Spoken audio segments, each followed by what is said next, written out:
reissue finish on it. That'd probably make it real light, be real nice.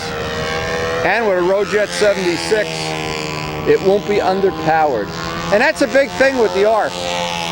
Not to put the smallest engine possible in, put the biggest engine you have. Go out to the Briggs & Stratton and pull out the lawnmower engine. Why fool around?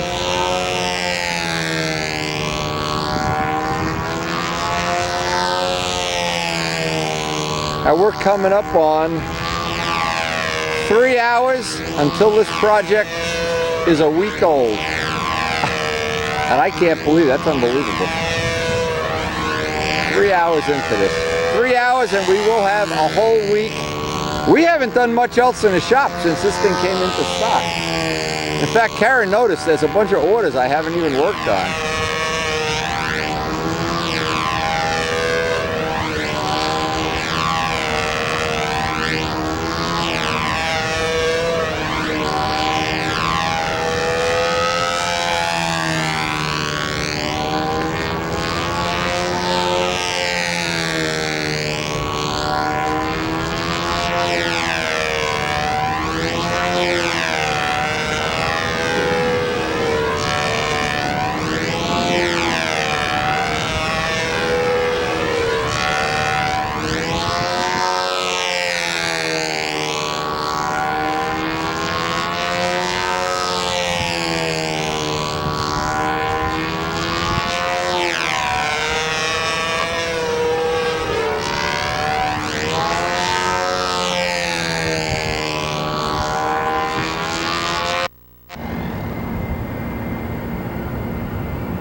This bird is chasing us the whole day.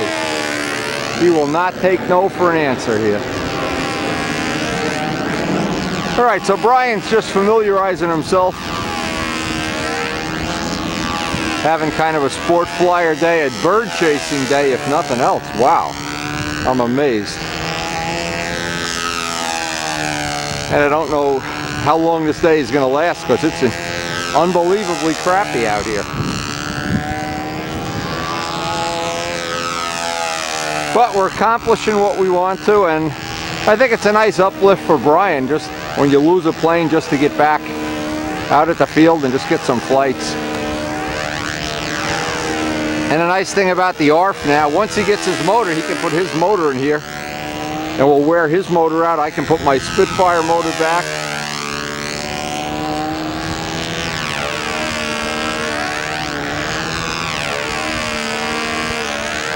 We did a couple handle adjustments. We got a trim tab on there today. I'm going to have to try a little flap tweak before the day's over. A couple more little things that we have to do.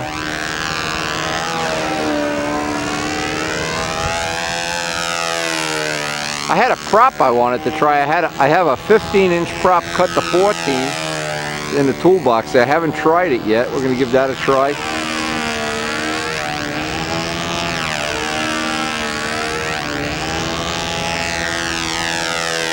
Anyway, Brian is getting some flights.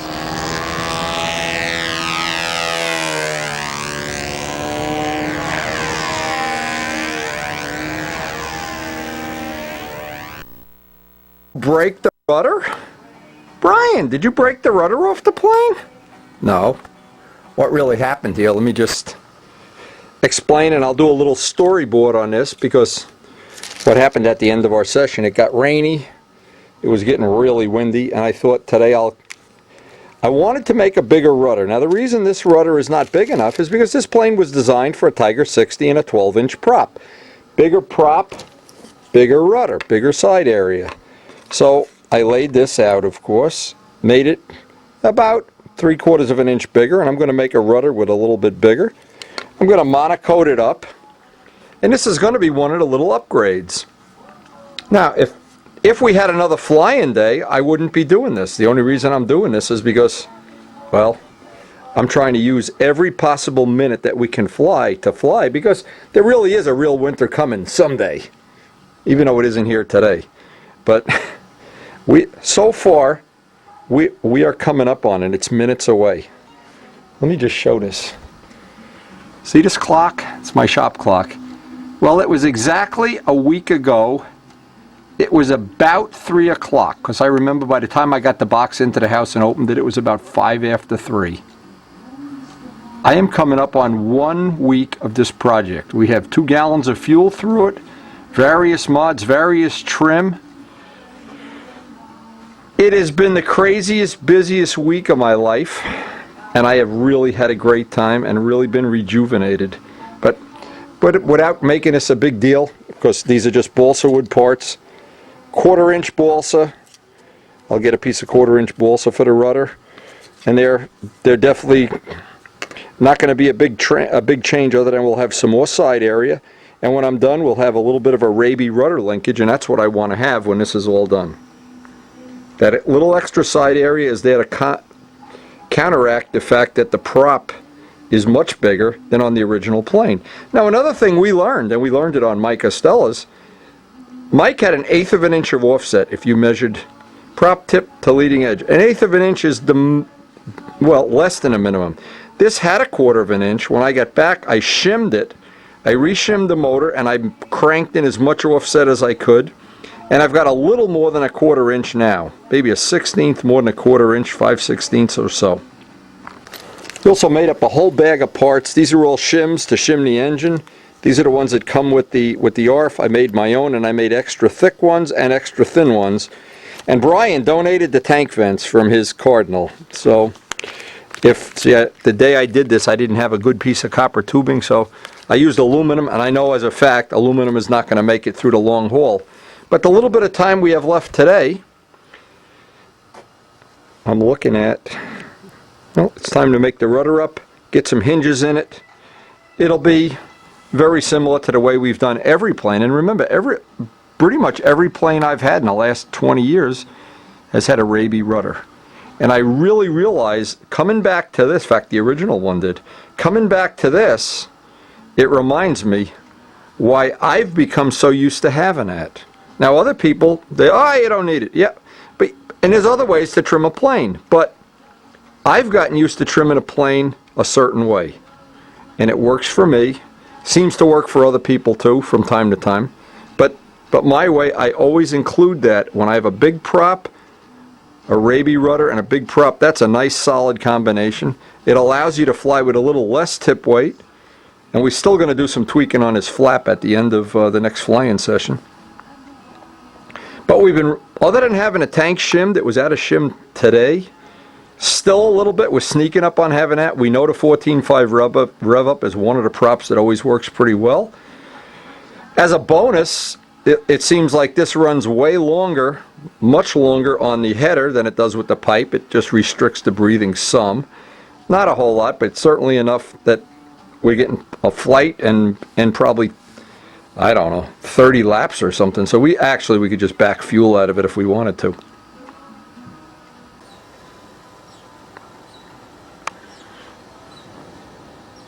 Anyway, when I make this, obviously I have to have hinges here, and I'm going to make the rudder a little bit bigger so there's a little bit less movement in it. And I think if you're going to use a big engine, it's going to turn bigger than a 12-inch prop, and I think most people are using bigger engines nowadays. Before you even attach the rudder, just get a piece of 1/4-inch sheet, make up a rudder and fin of your own, and attach an Raby rudder linkage. See, what that's going to allow me to do is retrim the plane, take a little bit of tip weight out, have a little bit different trim on the rest of the plane, because in the outside maneuvers, the movable rudder is going to counteract the prop GP. It's a nice little upgrade.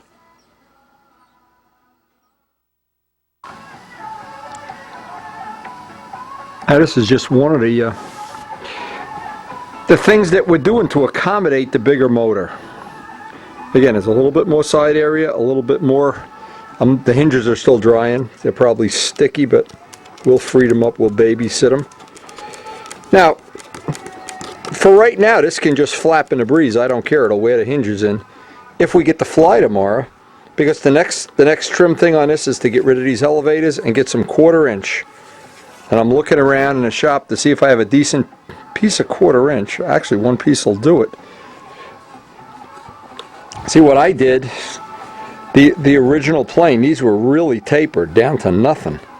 Now, because it had a foam tail, if you look at how it was done, this really came to a point. Now, this is really a lot thicker. There's a lot more wood in there, a lot more weight, and what I'm hoping is when I get that done, getting that weight out of there is going to let me put the lightweight spinner back on there and have the best of all worlds. That's what I'm hoping is going to happen. But this was productive. But what I wanted to do is a little storyboard about all the things that have so far worked, because this is kind of a little summary at this point in time before we go on to the next step. Now, I had just thought of something, and this was something I was speaking to Rich Oliver about this, and I thought I'd put this on the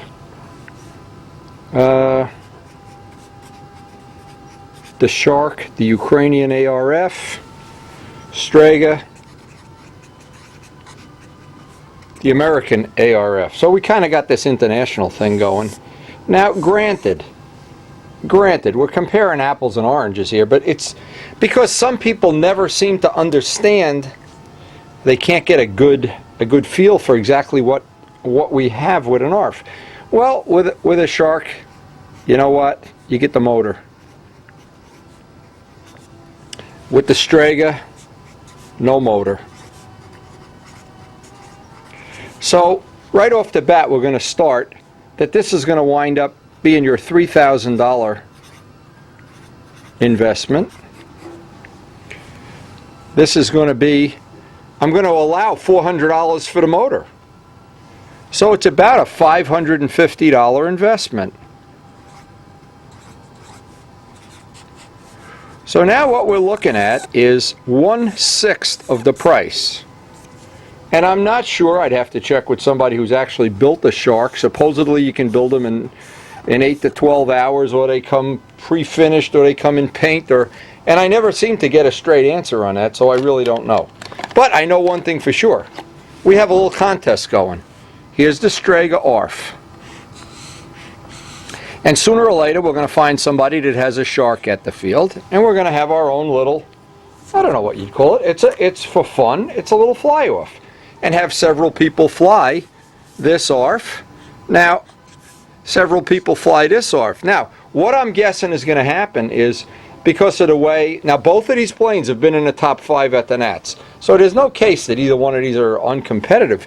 But I think what's going to happen here is about 95% of the pilots of the world are going to be willing to go for a $550 plane, and probably 5% are going to ante up to the bar and pop for $3,000. Now, if you have the $3,000, that's great. Nobody would take that away from you. But the truth is, more people, and you could make all the faces you want here, there's going to be a lot more people in the world that are going to be able to afford this. The same way if you had Ford Escorts, you go out on Route 80, there's 100 Ford Escorts for every Ferrari. That's just the reality of everything. So we have, even though we're comparing apples and oranges, not a fair contest, but it's not a mean-spirited contest either. What we're trying to establish is that to compete with this at 1/6 the price is a difficult thing to do. So what did we find out so far? Right off the bat, the first thing was that the time to put it together was quick. It's a quick build. Now, it really shouldn't even be called an ARF. It should be called a quick build. Again, the Ukrainian ARF, same thing. In fact, I'm not sure you can't, if we had a contest, I'm not sure you couldn't build this quicker. Not sure. Goes together very quickly. That's one of its assets. Inexpensive. Now, we're getting so reckless with ours that we've been chasing birds with it, which you've seen on this video. If you can see birds flying in and out, even Brian's been chasing them. So what we have is, as opposed to if you want to build your own plane, I mean, you can draw the thing. You're looking at 200, maybe 300 hours. And over here, you're probably looking at even the slowest person on the planet can build this in 8 hours. There's nobody. I would think you would be hard-pressed to find somebody who couldn't assemble this in 8 hours. The money, 1/6 the price. Now we get to the hard part, the performance. Well, yeah, you know, I mean, now we want to take this 1/6 price and we want to try to make it very, very competitive. Now, anybody reasonable would say, well, why don't we just make all the upgrades in the original kit? And upgrades are a hard thing to understand. And the reason is pretty simple. It's more than obvious. Why is a Ford Escort, and I don't know, I think $13,000, and why is a Ferrari $250,000 or maybe more? Well, you know, the reason this one is more is upgrades. So what we're going to try to do with the Strega is make a list of upgrades. Now, think of the original ARF as a Ford Escort. No power steering, no power brakes, no ABS, nothing, but it gets you to and from work. The thing that is in production will definitely do a stunt pattern, definitely last a reasonable amount of time, definitely go together very quickly and accurately. That's a given. But now the challenge is, can we take a Ford Escort, put a turbo on it, put Michelin tires, put ABS brakes, and can we make it competitive with the Ferrari? And I'm thinking we can. See, I'm thinking when I'm done with the upgrades on mine and Mike's, and Brian has one, we're going to, at some point in time, have a very long list of what worked, what didn't work, and we'll be able to upgrade it. And the nice thing about doing these in small production runs, the next batch will have upgrades. Then that batch will have upgrades. But it's unending. Upgrades are unending. It's never a time. Now, think of it this way. The car that I have, the Windstar, has been recalled 7 or 8 times to the factory for different little things. Yeah, and they pay engineers millions of dollars. Now, Boeing, I'm sure, recalls, I know Joe has told me, Boeing has recalled some of their aircraft for upgrades. Upgrades and working on development are a constantly ongoing thing, whether it's automobiles, model airplanes, real aircraft, no matter what. It's constantly evolving and getting better and better and better and better, and so are the Stregas. So here's a real short list. We have just passed the 1 week mark in development. We're a couple hours into the second week. And in 1 week, we've come up with little things that you can do before you even build yours if you want. The first one that Mike did to radius off the leading edge, that's on the DVD. Radiusing it off, definitely a good idea. And I think in the future, the ones that come in production form will have a more rounded leading edge. I would think that's a real simple, no big deal to do.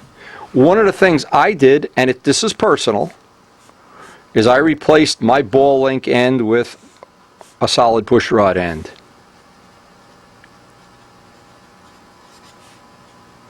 That's easy to do. And by the way, if you make a push rod that's not adjustable, you put the push rod in a plane and you slide the tail incrementally forward and back a 1/64 of an inch till everything's in neutral. You know, I mean, that's almost a no-brainer to figure out. You really don't need, I don't need an adjustment on that anyway.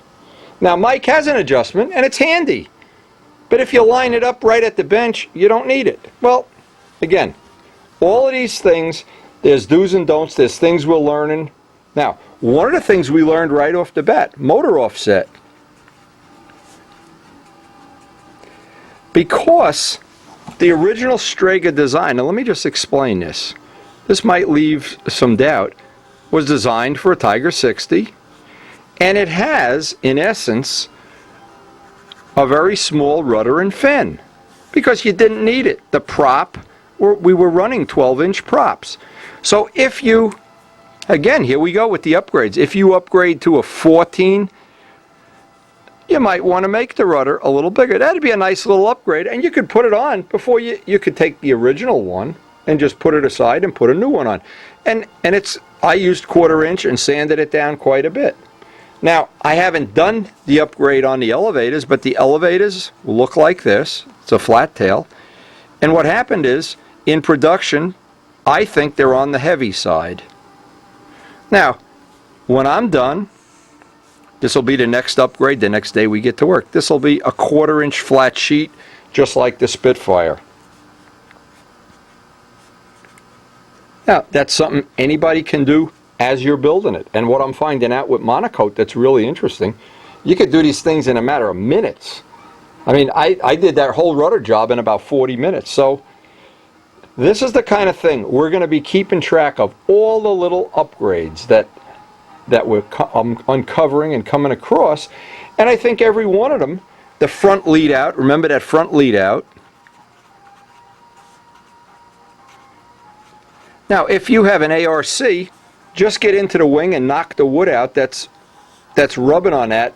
But I don't think most of the people, in fact we're not, so we'll be moving the front lead out back that far. But if you see that front lead out starts to sound like a violin, or it sounds like it's rubbing, move it forward. Or in the worst of all worlds, you could take a piece of 5/32 wire, get in there and just punch out that little piece. There's a little piece of wood that's hanging up in there. Again, little upgrades. These are all little things that are just going to make the performance better, better, better, better, and better. Now on mine, I made my landing gear about a 1/2 inch longer. And that's because we're using 14-inch props. So if you know ahead of time you're going to be using a 76, a 65, something that's going to turn a 14-inch prop, well, before you even fly the plane, you'd have just bend up the wire. And making the little doors, monocoating them, this was an hour. It was a very quick change. What's nice about this particular project is changing things is really quick.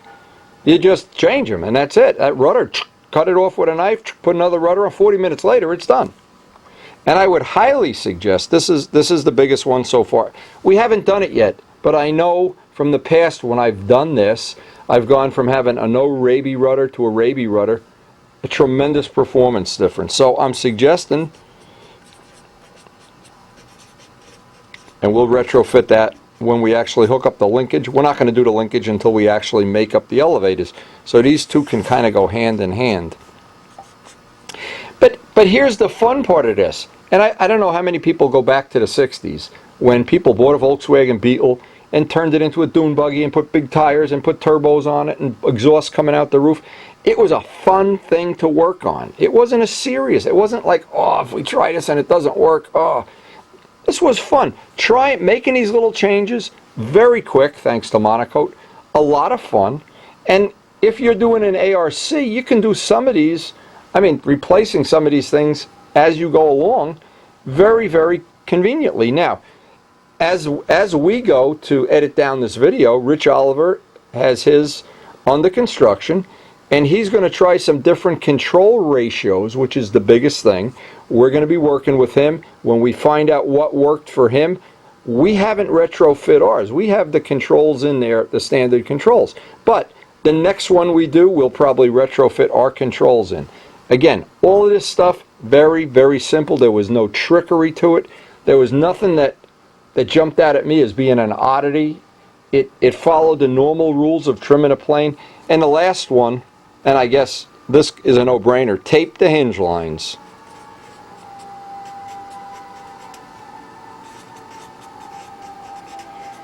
Now, I haven't flown one without the hinge lines taped, and Mike had his tape before we even flew it, but we always have somebody that and I can't wait to fly one to see how much performance you can change right at the field. But if I wasn't looking to experiment, I'd have that changed immediately as I'm building it. Now what we're working toward, and we don't have it yet, but it's coming. When we're done with this project, these are the things that I need to know in the final version, and they'll be on that ARF trim DVD. There are a few critical numbers that we don't have yet. And just let me explain what some of them are. The most critical one we don't have is going to be the CG location relative to the hinge line, I'm going to find out when I get maybe another 100 flights, a lot of other people flying it, and everybody's comfortable with it, we're going to have a number. And we don't know what that is here. And what that allows you to do is, if let's just pretend this, on ours it comes out to be 7.5 inches, and it doesn't, we don't know, so that's unknown yet.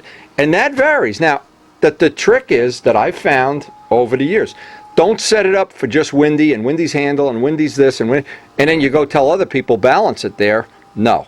What you do is you get as many people as possible to fly the plane and see if most of them are comfortable. In this case, we have Brian, Mike Costello, we're going to have John DeTavio, other people that, and if everybody's comfortable, if most of the people are comfortable, then we know that our CG is going to be at this critical point, and we can comfortably say, this is where we're going to balance the plane.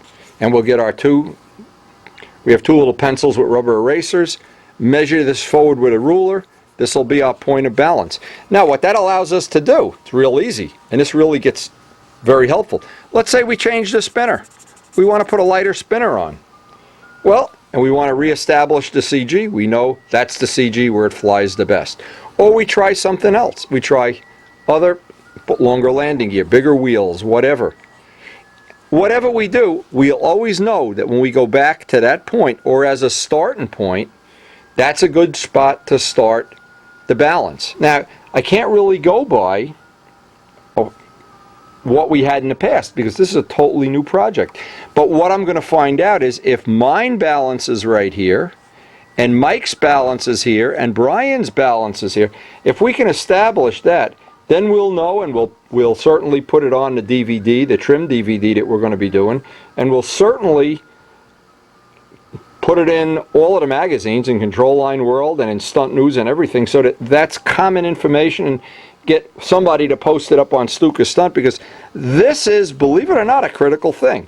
And here's why. Because somebody is going to come along, and we don't know who it is, and put an engine in a plane that's a lot heavier. And then they're going to put a 4-ounce muffler on it. And then it's going to be, the CG is going to be way far forward, and the phone call I'm going to get is, wow, it doesn't turn. Well, but then I can tell the person on the phone, hey, balance it here. And if you're going to use that motor, you're going to have to do the old solder on a tail wheel trick or something.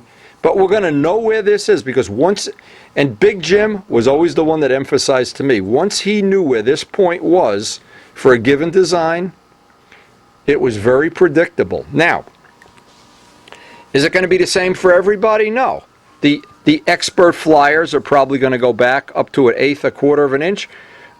Newer guys, a little bit further forward. But we want to have a starting point.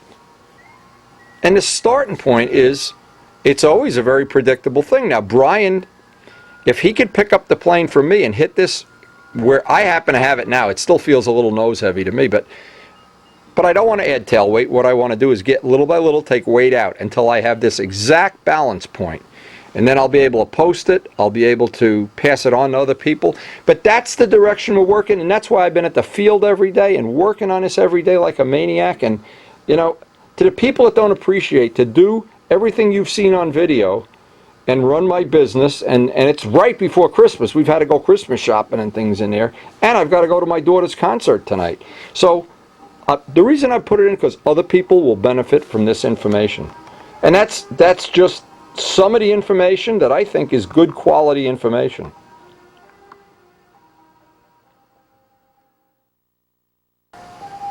Now, in the course of doing this video, the other question a lot of people have asked, and we've tried, even on Mike's plane, we did 2 sets of lines. On mine, I've had 3 sets of lines so far.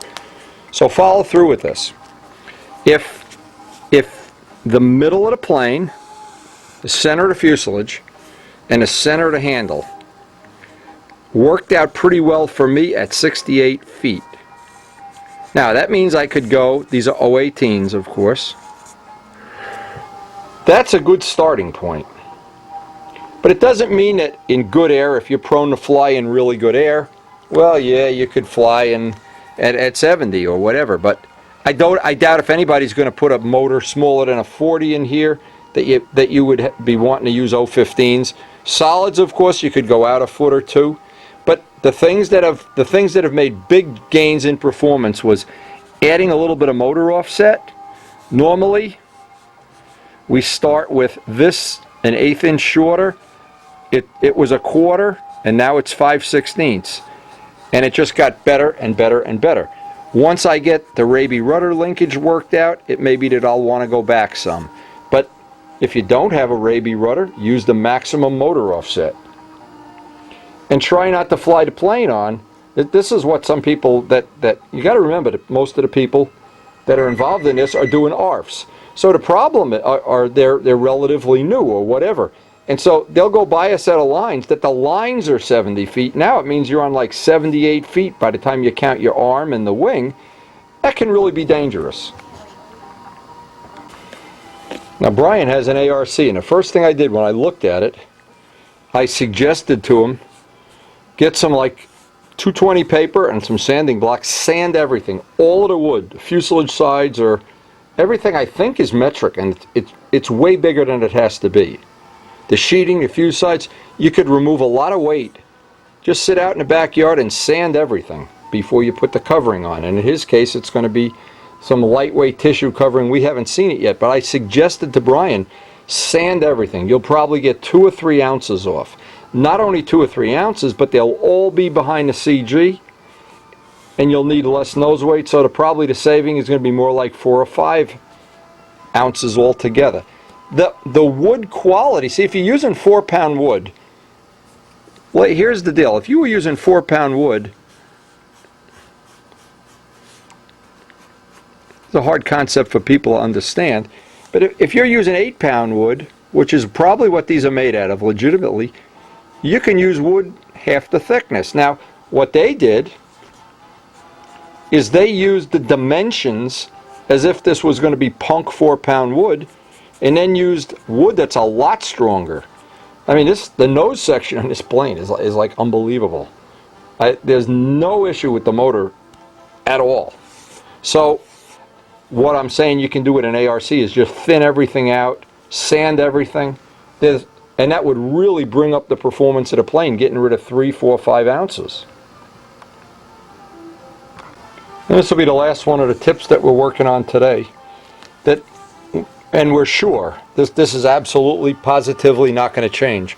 For this aircraft at this weight, my suggestion is, and my first choice would be, the bigger motors. Mine has a Rojet 76. Second choice, and it certainly would be acceptable to have a 65. Third choice, and again, now it gets difficult. When you get down to the smaller motors like Mike has in his plane, a 61, or in the case of some of the smaller motors, the 51s, these I would be thinking you better have one that's really set up for maximum power. And the way I feel about how this goes is mine is flying so good and it's so inexpensive that to invest in the right motor almost doesn't make sense. It's almost like, to me, it's almost a no-brainer, because the bigger motor is just going to make the enjoyment of the ARF that much more fun. Anyway, some tips for today. We're hoping tomorrow's a flying day, but if it's not, we'll do the elevators.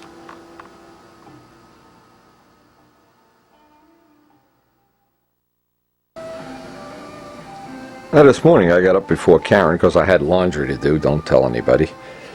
One of the things that I wanted to do, I was looking at this and I'm thinking, well, if it really becomes a rainy day, I'll do the elevators today.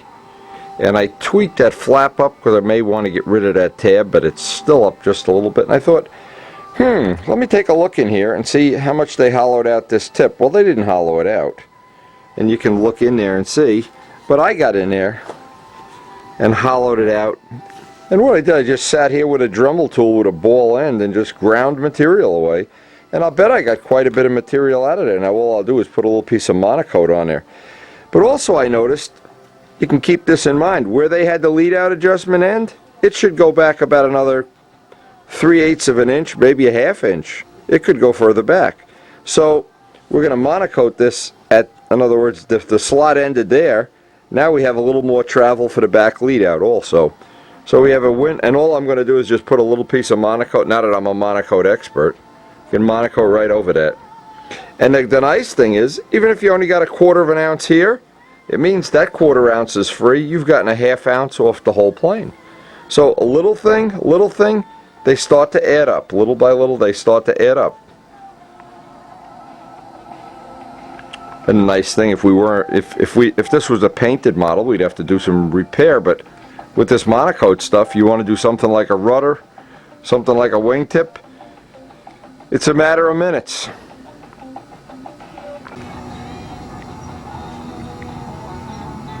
So there's a little quick 5-minute mod you can do while you're having your coffee in the morning and trying to decide if it's too rainy to fly. Now I have to tell you, every year, we get a few really exceptional Christmas cards. And Art, you've beaten me to the punch. I wish, needless to say, this is Big Art out of Missing, and it's a very nice Christmas card we got from Art and Betty. One of my heroes. Merry Christmas. What a Christmas card. Art, you've outdone yourself. Now, seriously, when I think back over my long and sometime eventful life about people that have made very unselfish contributions, judging, running contests, helping kids, helping me, helping everybody, inspiring everybody, this guy's definitely one of them. Big Art, needless to say, we hope you and Betty are having a great, healthy Christmas, and we're having an ARFy Christmas here. I don't know how this evolved, but it's evolved into the Christmas of the ARF. So I was saving this little project for a rainy day. Looks like we have a rainy day. We get plenty of rainy days here. But what I wanted to do, again, the idea here is two things. These are thicker than they need to be by a lot. They're not tapered as much as I would taper them. And I think they're heavier. So what I was thinking of doing, and I looked around, I do have a halfway decent piece of 1/4 inch wood. What I was going to do is, and it's a combination of things all at once. I'm going to get the Raby Rudder linkage hooked up. I'm going to replace the elevators with just pieces of 1/4 inch sheet rounded off on the end. And I may as well put new hinges in there while I'm doing that. But first I'll see how these are going to come off. They're really not a big deal figuring out how to get them off. Now needless to say, I may as well not leave this out. Needless to say, if you're doing an ARC where the covering isn't on it yet, this might, even if you're doing an ARF, you may want to replace the elevators. But I'd like to try to, well, show how I did it. And again, a little heat on the tape. Always heat the hinge line tape before you back it out. If the monocoat comes up, we'll just remonocoat it.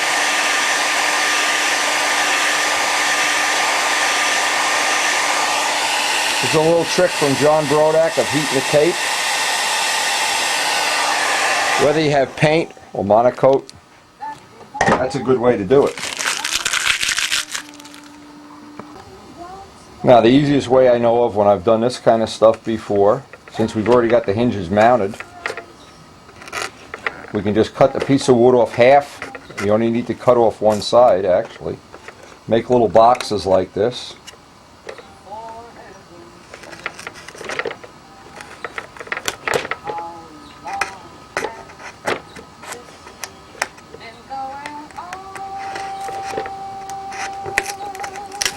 Since we're not looking to save these.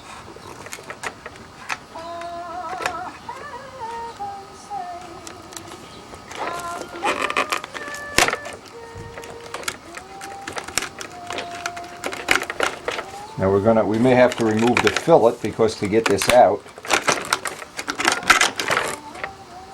difficult. Now I'll actually save these. Well, first off, I want to weigh them when I take the other one off.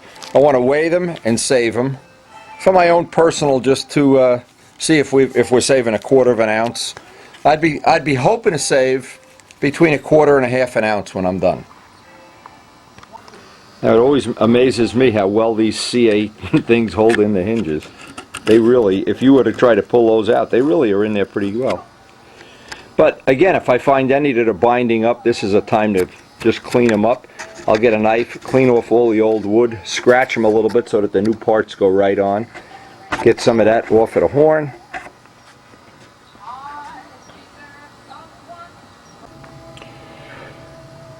So just to give you an idea of how this may or may not play out, we're at 63. Actually, we're even more than 63, almost 63 and a half. 63 and a half. Those are really heavy elevators. Now, granted, what this is, I'm hoping we're going to get, and I'll weigh the wood parts up again. But what I'm hoping is it's not for this part, but whatever we get out here, if we get a 1/2 ounce here, we get to take about 1 ounce out of the nose, and that lets me get back to having that carbon fiber spinner, which 3 ounce, this modification alone gets 3 ounces off the plane. That'll be very nice. And getting that little wood off the inner tip is going to mean probably 1/4 ounce less of tip weight. Little by little, I'm nibbling away at this. And none of this is difficult to do. None of these things, I mean, these are minutes because of the monocoat finish. Things that we're doing here, you weigh them or value them in terms of minutes, not hours and days and weeks. And because it's a rainy day and I had this idea in my mind, something I wanted to try, it's a good day to try it, in fact. I thought, you know, the original Strega, and I'm trying to make this one look like the original one if possible. The original one had a red tail, all red, not white. And the monocoat comes right off. You just heat it with the heat, peel it up. It actually, right over here, I'll do a little sanding. And the reason, the other thing I can do, I can round the tips a little bit more now while I have this apart.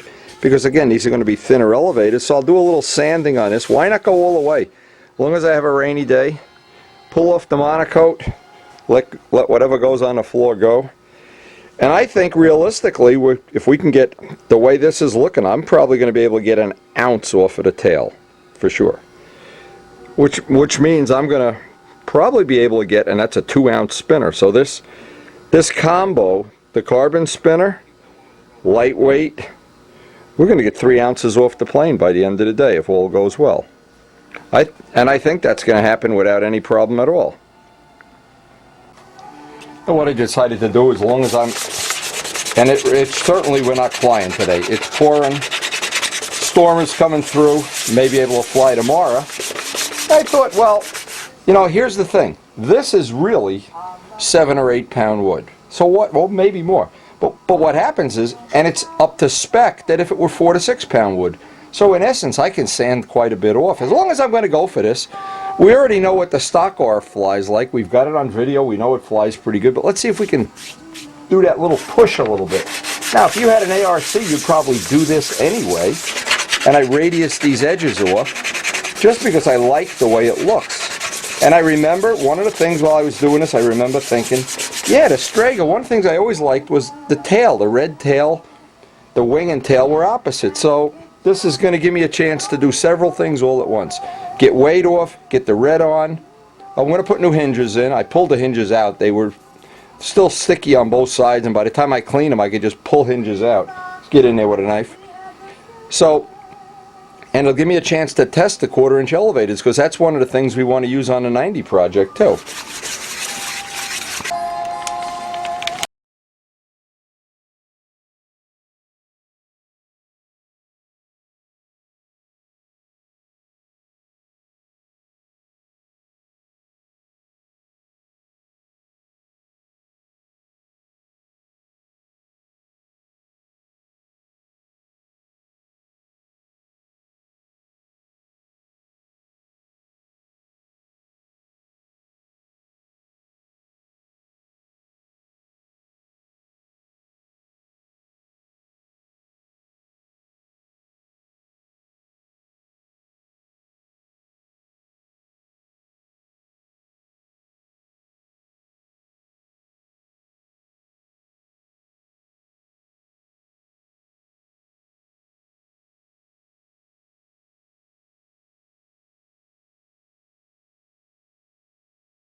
Now what I'm trying to do here is get the part perfectly fit, and that looks like it's pretty close. Make sure nothing's interfering on the controls. Then I take the part off, monocoat it, and I'll be ready to make up, when I do the other side, I'll be able to make up the Rudder linkage also. Well, I just improvised a little Rudder linkage. We're back to having the tail the way the original plane was, all red. Kind of cool. Kind of the way I had it. And we're just going to hope for some weather and see if any of these changes are really productive in the next flying session.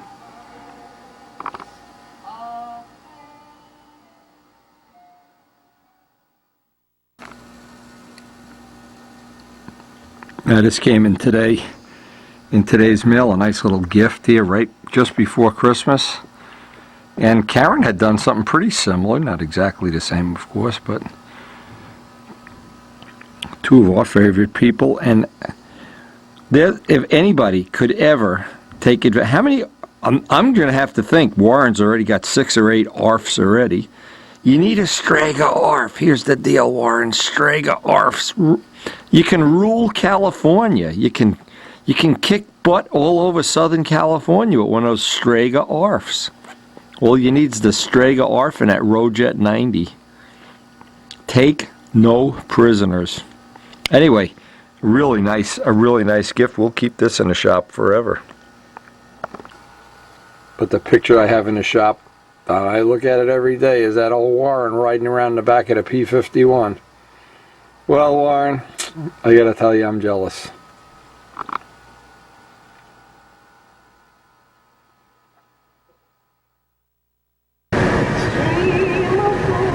Well, the ARF saga continues. It's now, this is going to be the 8th day that we've had this little project underway.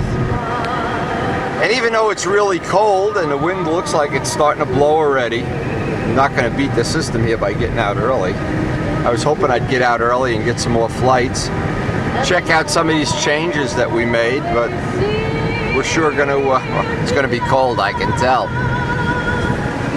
I can tell by the sunset. It's going to be sunrise. It's going to be a cold day. But we'll see what the ARF project, the ARF adventure, what it has in store for us. The day before Christmas, 2006.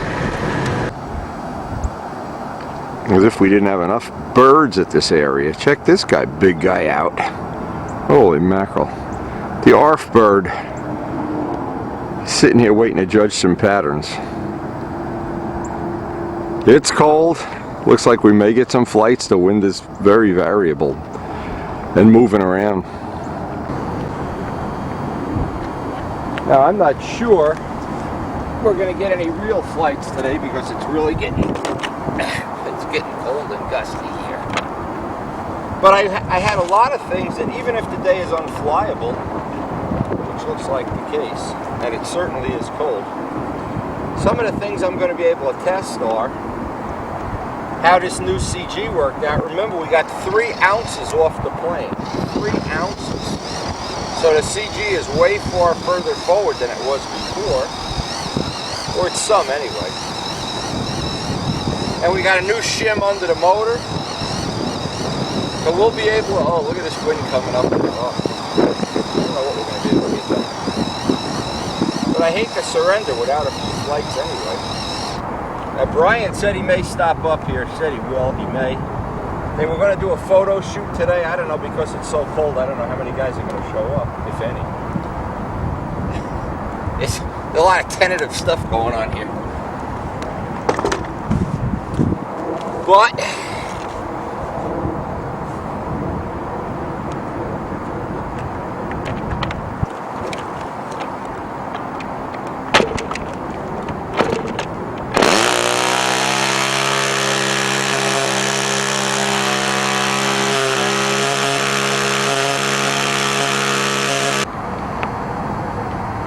now, after a few flights, we can tell some of these trim changes that we made are pretty radical. Getting that weight off the tail and the nose, it's given me a little bit further, well, we knew it ahead of time, a little bit further forward CG.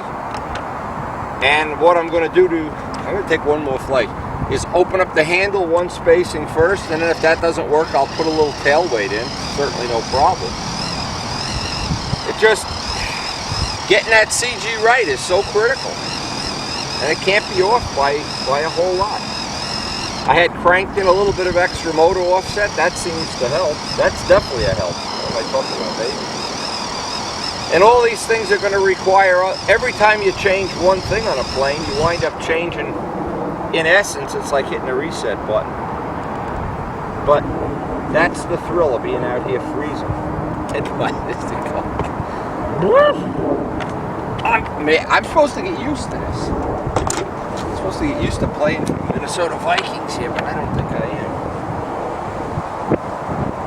am. Boy, I just dream about those hot days in Houston. Oh.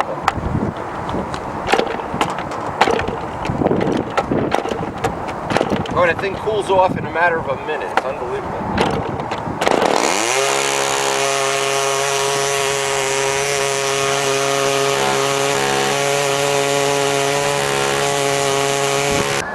And to add insult to injury, to the wind, to the cold, I got the geese coming in here. It's got just crazy to the point where it's dangerous to fly. We're just gonna, I don't want to risk anything now. We've got so much invested in this. Now I know for the next session, and I know we're not going to get much more done today, I'm going to open up the handle some to make up for that little bit forward CG. I'm not sure what, if anything. We were supposed to do a photo shoot here today, but actually things are just blowing over, and that hawk is watching me. He can't I don't suspect he's thinking, what a nice guy Windy is.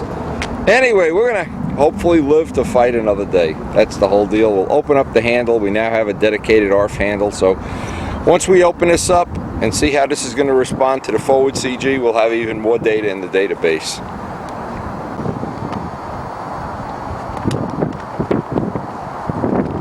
Coffee's going to taste good in about 2 minutes.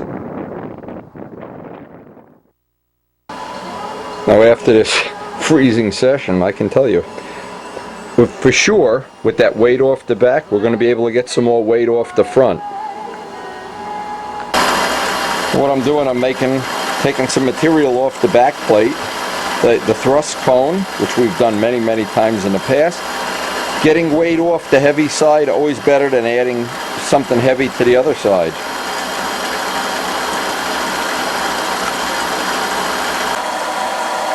Now this working on the lathe, I'm getting used to it little by little. Thanks to Doran and Rich Oliver and Bob Zambelli, I've gotten back to almost to where I was 25 years ago.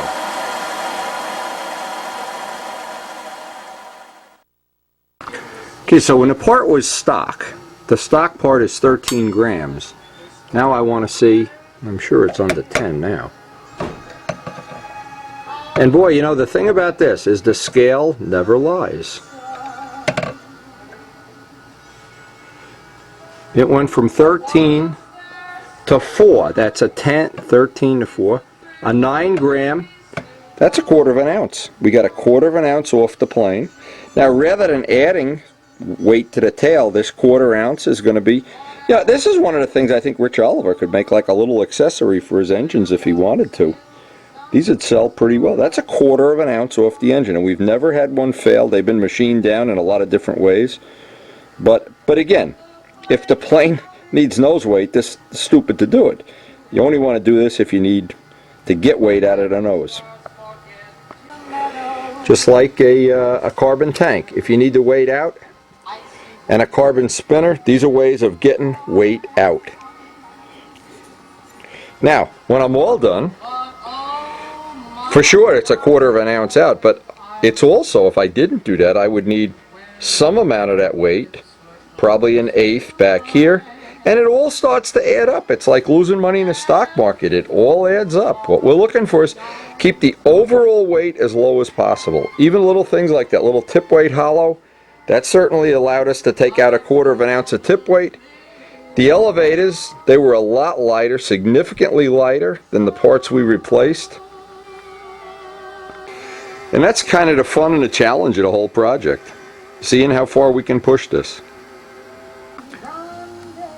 Now this is one of the things we're putting a lot of work and effort into, is lightening this up. We've got it down to 62 ounces. Now 62 ounces on this size plane it's actually lighter than the one that I built with a Tiger 60. So you can imagine from a power to weight ratio, I mean, it's phenomenally better. Now, I still think there's more now because we took weight out of the front rather than adding it to the back. We took weight out of the tip rather than adding more tip weight. And what I did, I'm kind of settled in on the fact this 14.5 rev up is working so well with a carbon fiber spinner. I took out the ones I made for the Testarossa because some of these have a little more pitch, some of them I marked up high pitch, low pitch. I'm not even going to fool with other props because to get this package at 62 ounces and balance at the same time, this is going to be pretty competitive. I think this is really going to start once we get some good weather, not a day like today, the hurricane day. But the idea of taking weight out instead of adding weight, always, it's something that works for everybody on every plane. And there are no exceptions to that rule. If you have a choice and you can take weight off the heavy side, it's always better. 62 ounces.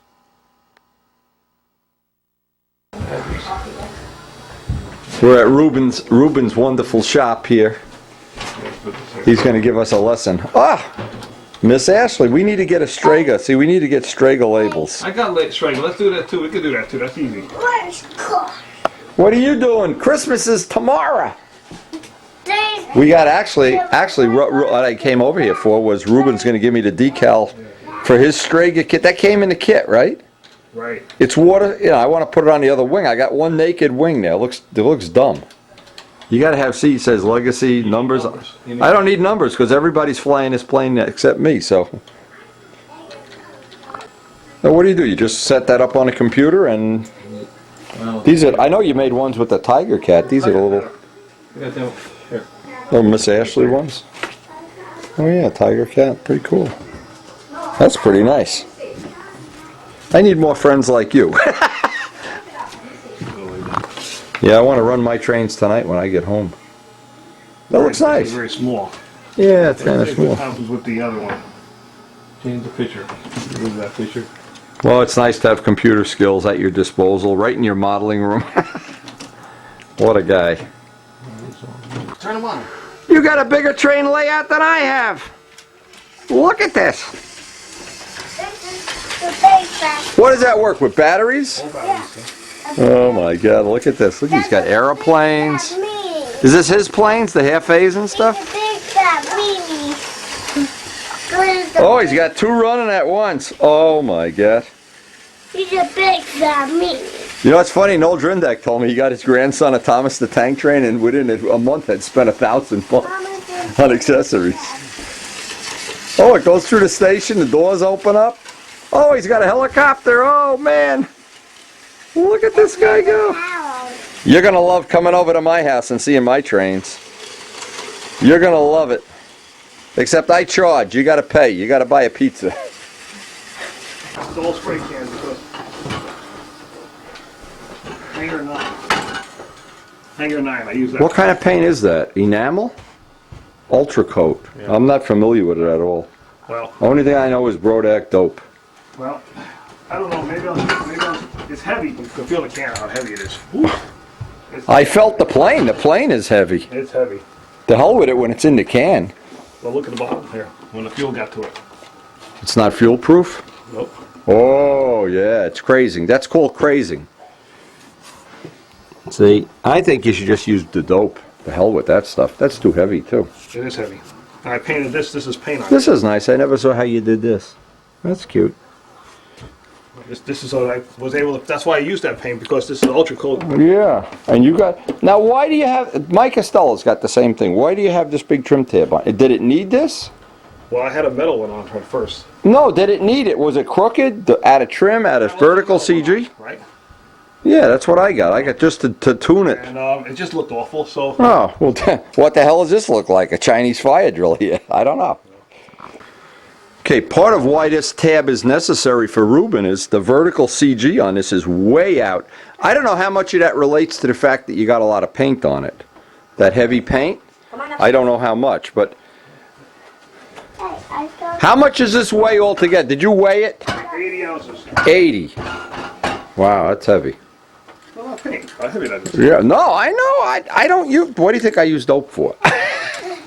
Forget that. I don't even want. That's for painting lamps and stuff. No, but here's what I'm trying to say: is that tab being up is partly correcting that the top of this plane is heavy. The top is the vertical CG is wrong, is what I'm saying. Now, it would be always better. A much better thing would be to have that tab, make exactly the same tab here, and do half on one and half on the other, not all on one side. Even though in theory the drag out there is your friend, it really isn't. After a tab gets that big, it's not your friend. Do you know what I'm saying? It's better if you had half here, half there. And then that's what I had on the A26. I had one up, one down, or whatever. no. Just a thought. That paint must have really been a ton. Holy mackerel. Well, I don't think it's the covering as much either. I think the covering could be left on and just take off the paint. Yeah, yeah. Well, you know what? We could try a spot right now. You got any acetone? No. Will acetone take that off? No, but wet and sand. Oh yeah, 400 sandpaper wet, I'll take it right off. And this is what, Ultra Coat? Yeah. This is the good stuff? The thick It stuff? doesn't shrink. It doesn't loosen up. Okay, yeah, that looks like a nice job. That actually looks pretty good. Monocoat, constantly you got to heat it up. Well, I'm not familiar, I'm not familiar with the monocoat at all. Okay, come on upstairs. Only what I know from this model. But I wanted to try to use the Ultra Coat so I can paint on top of this because what? Let me see this stuff. Now what is that, all just leaking oil back there? Leave that, it just See, burns. the jets don't, that thing's like chrome back there. After this is nice, but back there, that goopity gop on the muffler, I don't like that either. It's gonna get hot. Oh, you can bet it gets hot. You don't grab that when it's running. When it's running. Yeah.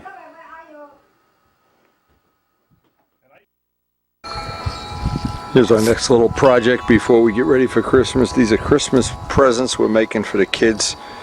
Framing them up with gold leaf. It's kind of fake spray gold leaf.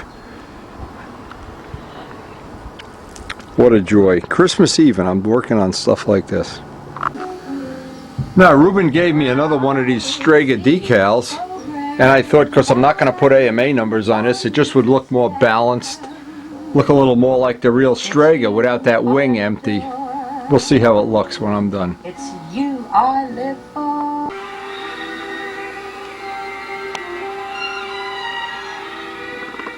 I was the intelligent. Well, what's the most fun you can have on Christmas Eve?